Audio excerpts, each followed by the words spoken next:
I'm Morgan, and today I will be reading Chapter 2 of Charities Chosen by Ruby M. Ayres.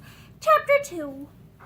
They were all worse than anything she had expected. That was Charity's first terrified thought as she stood, blinking with the sudden transition from darkness to light, in the center of her aunt's big drawing room, surrounded by the family. There was her uncle, tall and meek, with stooping shoulders and the kind, short-sighted eyes of a scholar, her aunt, straight-backed and handsome, with gray hair dressed in Victorian fashion, and a long tapering waist of which she was inordinately proud, and Myrtle.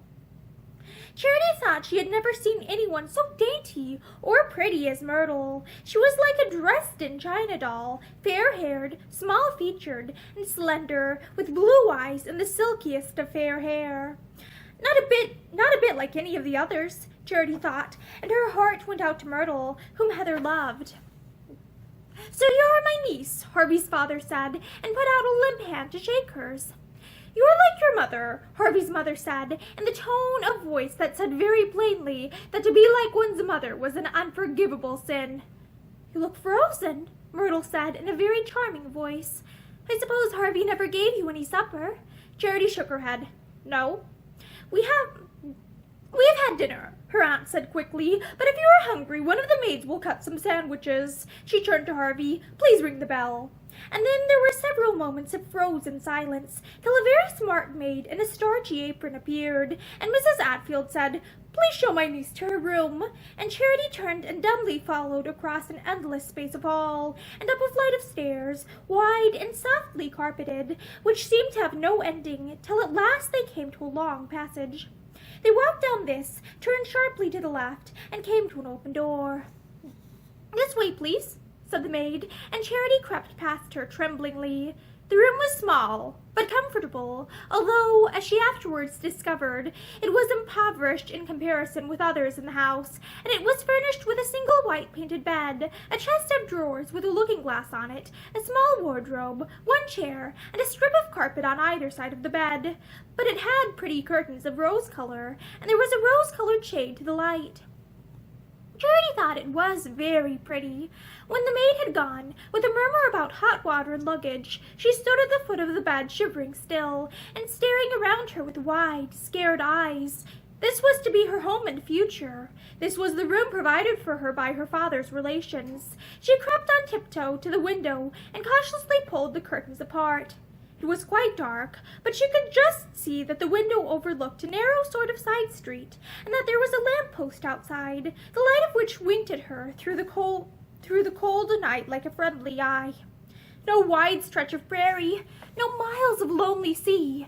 A terrible feeling of breathlessness caught Charity by the throat. She felt as if she were in prison. She lifted her arms to try and open the window when the maid came back. She carried a jug of hot water, and she informed Charity in formal, business-like tones that there would be coffee and sandwiches in the schoolroom in 10 minutes. Charity tried to say, "But I don't know where the schoolroom is," but she was given no time, and she was left alone again. She took off her hat and coat and washed her cold hands and face in the hot water. She felt better then, but as her luggage had not come upstairs, she could not comb her hair. So after waiting in agony of shyness for someone to come and fetch her, she opened the door and stole out into the passage. There was nobody about, and her footsteps made no sound on the thick carpet as she walked. There were a great many doors, all of which looked exactly alike, and she had reached the head of the stairs when Myrtle spoke behind her. "Hello! Where are you going?" Charity turned around as if she had been shot. It was all she could do to keep from screaming. "I don't know where the schoolroom is," she said faintly. Myrtle laughed. "Of course you don't. Well, it's this way. I'll show you." She turned, and Charity followed, painfully conscious of the contrast they made. She in her thick boots and ugly clothes, and this girl who looked like a fairy. Myrtle pushed open a door quite close to Charity's own and went in. "This is what we call the schoolroom," she explained. "It used to be a schoolroom years ago when we were young, and the name still sticks. It's a sort of odd sitting room, really, and Mother thought you would like to use it for your own." Charity's dark eyes dilated. "Don't I live with the family, then?" she asked bluntly. Myrtle looked a little taken aback. "Well, We thought at first you might be rather shy, she apologized. It's all strange to you just now, isn't it? I suppose you're used to things being quite different. She seemed to find Charity's eyes embarrassing, for she went on quickly. I mean, we're not like the people you've been used to, are we? I've never seen anyone as beautiful as you, Charity said in her downright fashion. I don't wonder that Hugh Heather loves you. The faint flush in Myrtle's face grew to sudden crimson. Hugh, do you know Hugh? She asked in amazement. Charity nodded. Yes, he's promised to come tomorrow to see me. I don't think he wanted to very much, she admitted truthfully, but I made him promise. But when? Why? How do you know him? We called to see him before we came here. He has nice rooms. I liked them. But I can't understand how it is he can live there if he has no money. Myrtle laughed, a little vexed laugh. You seem to have found out a great deal about him in a very short time, she said rather breathlessly. Charity nodded. I think he's a very easy man to understand, she answered. I seem to understand him at once. Her eyes wandered round the room and came back to her cousin's face. I don't think he's a rotter at all, she added calmly. There was a little silence. Myrtle walked over to the fire and stood looking down into its glowing heart without answering, and taking sudden courage, Charity followed and touched her hand. Why won't you marry him? She asked. The little white hand was dragged angrily away, and Myrtle's fairy face grew suddenly hard and defiant.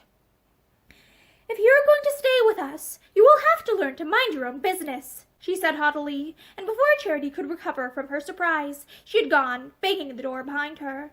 Charity dragged up a chair and sat down by the fire. She was vaguely disappointed. She had not expected anyone with so fair a face to get so angry about nothing. She had a temper of her own, but then, as her father had often told her, people with dark, brooding eyes and nervous temperaments such as hers were always hot-tempered. And that's one thing you must conquer, he had impressed upon her again and again. You must conquer your temper, or it will conquer you. Charity sighed and closed her eyes. It seemed in another lifetime that she had heard his voice. It seemed in another lifetime, too, that she had ever had cause to be really furiously angry with anyone.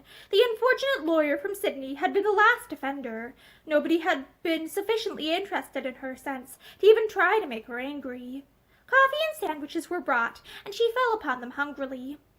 It's a pity you've cut the crust off, she told the maid critically. I like crust. The girl stared at her. She thought she had never seen anyone so strange-looking as Charity.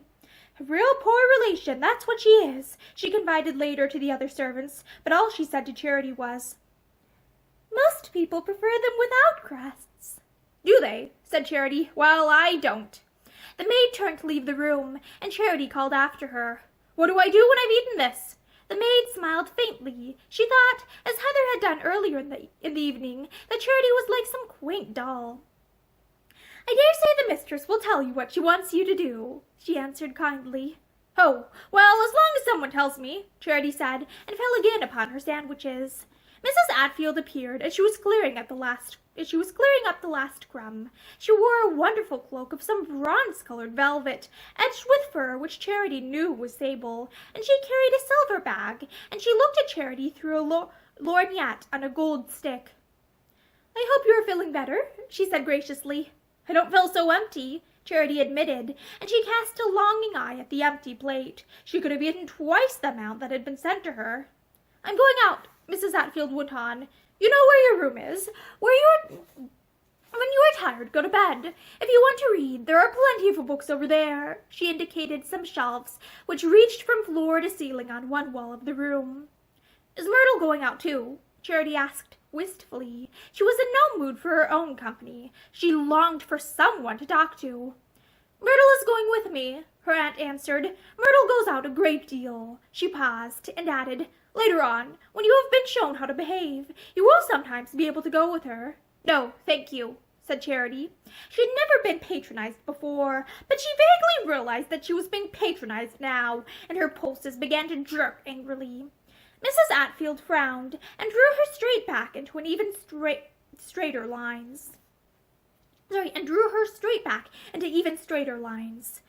I should like you to understand, she said acidly, "that you are living here on your uncle's charity and on mine. The sooner, therefore, that you begin to realize what you owe to us, the better for you. While you are in my house, I shall expect you to conform to my wishes." Charity turned very white and her dark eyes blazed.